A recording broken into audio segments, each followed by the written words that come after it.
नमस्कार। प्रभात साक्षी news network पर आप सभी का स्वागत है। विदेश मंत्री एस जयशंकर का ब्रिटेन दौरा काफी अहम रहा क्योंकि इस दौरान उन्होंने प्रधानमंत्री ऋषि सुनक, विदेश मंत्री, गृह मंत्री, एनएसए, विपक्ष के नेता और तमाम वरिष्ठ ब्रिटिश अधिकारियों से तो दोनों देशों के द्विपक्षीय हितों से जुड़े मुद्दों पर बातचीत की ही, साथ ही उन्होंने अनिवासी भारतीयों की भी तमाम चिंताओं का समाधान किया। हाल के समय में जिस तरह ब्रिटेन में खालिस्तानी तत्वों ने सिर उठाया है, उसे देखते हुए जयशंकर ने ब्रिटिश नेताओं के समक्ष खालिस्तानी चरमपंथ का मुद्दा भी उठाया। साथ ही उन्होंने कहा कि उन्हें अभिव्यक्ति तथा बोलने की स्वतंत्रता के दुरुपयोग के प्रति सावधान रहना चाहिए। हम आपको बता दें कि जयशंकर ने बुधवार को अपनी 5 दिवसीय ब्रिटेन यात्रा संपन्न की, जिसे उन्होंने मुक्त व्यापार समझौते के लिए चल रही वार्ता में पर्याप्त प्रगति के बीच समयोचित करार दिया। उन्होंने रवानगी से पहले लंदन में भारतीय उच्चायोग में मीडिया से बातचीत के दौरान ब्रिटेन के कैबिनेट मंत्रियों तथा विपक्ष के नेताओं के साथ हुई बातचीत के बारे में संक्षिप्त जानकारी दी। जयशंकर की ब्रिटेन के गृह मंत्री जेम्स क्लेवरली और राष्ट्रीय सुरक्षा सलाहकार टिम बैरो के साथ हुई बैठकों के दौरान देश में खालिस्तान समर्थक चरमपंथ के बीच भारतीय राजनयिकों की सुरक्षा के बारे में भारत की चिंताओं पर विचार विमर्श हुआ। विदेश मंत्री ने कहा, हमारी चरमपंथ को लेकर तथा खालिस्तान का समर्थन करने वालों सहित विभिन्न ताकतों की ओर से कभी कभार होने वाली हिंसक गतिविधियों को लेकर लंबे समय से चिंताएं हैं। जयशंकर ने कहा, हम यहाँ की सरकार को यह समझाने का प्रयास करते रहे हैं कि हम सह लोकतंत्र होने के नाते यकीनन अभिव्यक्ति और बोलने की स्वतंत्रता के महत्व को समझते हैं। उन्हें इन स्वतंत्रताओं के दुरुपयोग के प्रति सावधान रहना चाहिए।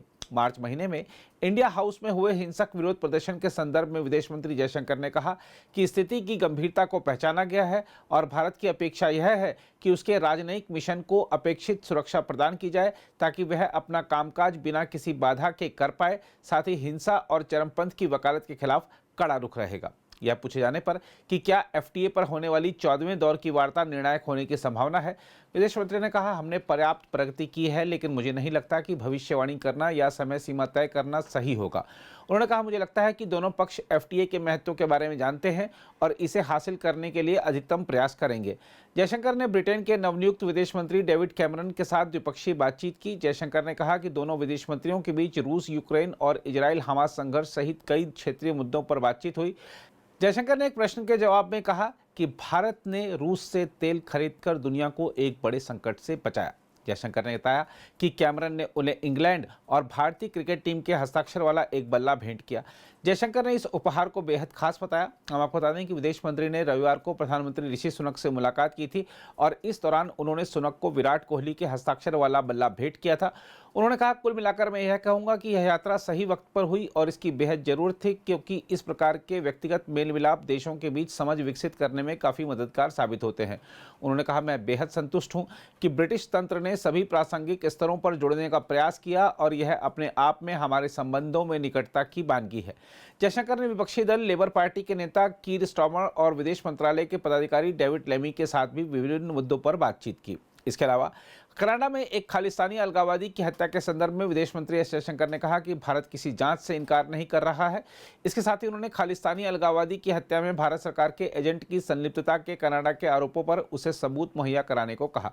जयशंकर ने अनुभवी पत्रकार लियोनेल बार्बर के साथ 1 अरब लोग दुनिया को कैसे देखते हैं शीर्षक के साथ आयोजित कार्यक्रम में सवालों के जवाब में यह टिप्पणी की। उन्होंने इस बात पर जोर दिया कि कनाडा ने अपने आरोप के समर्थन में भारत के साथ कोई सबूत साझा नहीं किया है। हम आपको याद दिला दें कि कनाडा के ब्रिटिश कोलंबिया में 18 जून को खालिस्तानी अलगाववादी हरदीप सिंह निज्जर की हत्या में भारतीय एजेंट की संभावित संलिप्तता के संबंध में सितंबर में कनाडा के प्रधानमंत्री जस्टिन ट्रूडो के आरोपों के बाद भारत और कनाडा के संबंध तनावपूर्ण हो गए थे।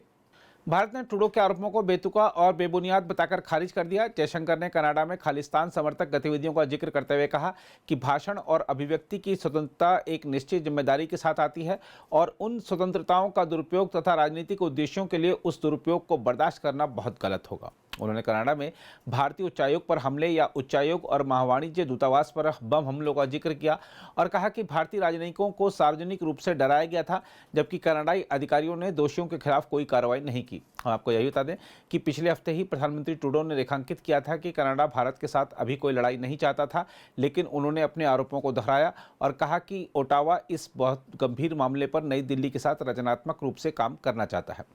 इसके अलावा विदेश मंत्री एस जयशंकर ने भारत से चुराई गई और हाल ही में इंग्लैंड में बरामद की गई 8वीं सदी की 2 मूर्तियों को स्वदेश भेजने के लिए बुधवार को लंदन में आयोजित एक समारोह की अध्यक्षता की। करीब 1970 के दशक के अंत और 1980 के दशक की शुरुआत के बीच उत्तर प्रदेश के लोखरी में एक मंदिर से चोरी हुई योगिनी चामुंडा और योगिनी गोमुखी की मूर्तियों को लंदन में भारतीय उच्चायोग ने इंडिया प्राइड प्रोजेक्ट और आर्ट रिकवरी इंटरनेशनल के सहयोग से बरामद किया।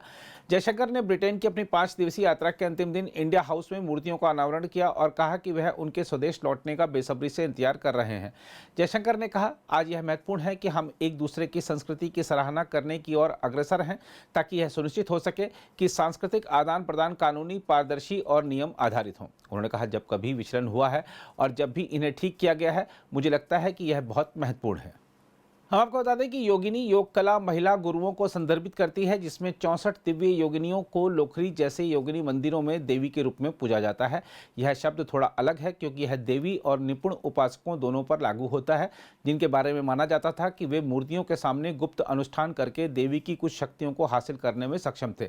माना जाता है कि लोखरी मंदिर में 20 योगिनी मूर्तियां हैं, जिन्हें जानवरों के सिर के साथ सुंदर महिलाओं के रूप में चित्रित किया गया है। 1970 के दशक में मंदिरों को लुटेरों के एक समूह ने निशाना बनाया था, जिनके बारे में माना जाता है कि वे राजस्थान और महाराष्ट्र से बाहर काम करते थे और स्विट्जरलैंड के माध्यम से यूरोप में तस्करी करते थे। उस समय अज्ञात संख्या में मूर्तियां चुरा ली गई थीं, अन्य को तोड़ दिया गया था, शेष मूर्तियों को बाद में हटा दिया गया था और स्थानीय ग्रामीणों द्वारा छिपा दिया गया था। आर्ट रिकवरी इंटरनेशनल के क्रिस मैरिनेलो ने कहा, यह 5वीं बार है जब हम मिलान, ब्रसेल्स और लंदन में 3 बार सांस्कृतिक विरासत की महत्वपूर्ण चीज़ों को भारत लौटाने में सफल रहे हैं। हम इंडिया प्राइड प्रोजेक्ट के साथ मिलकर काम करते हैं और जब वे इनमें से एक की पहचान करते हैं तो हम एक सौहार्दपूर्ण समाधान तक पहुंचने के प्रयास में मालिकों के साथ बातचीत करते हैं। लंदन में भारतीय उच्चायोग में व्यापार और अर्थशास्त्र के प्रथम सचिव जसप्रीत सिंह सुखीजा भारत की खोई हुई कलाकृतियों को खोजने के लिए काम करने वाले संगठन इंडिया प्राइड प्रोजेक्ट के साथ इन मूर्तियों की खोज पर काम कर रहे हैं।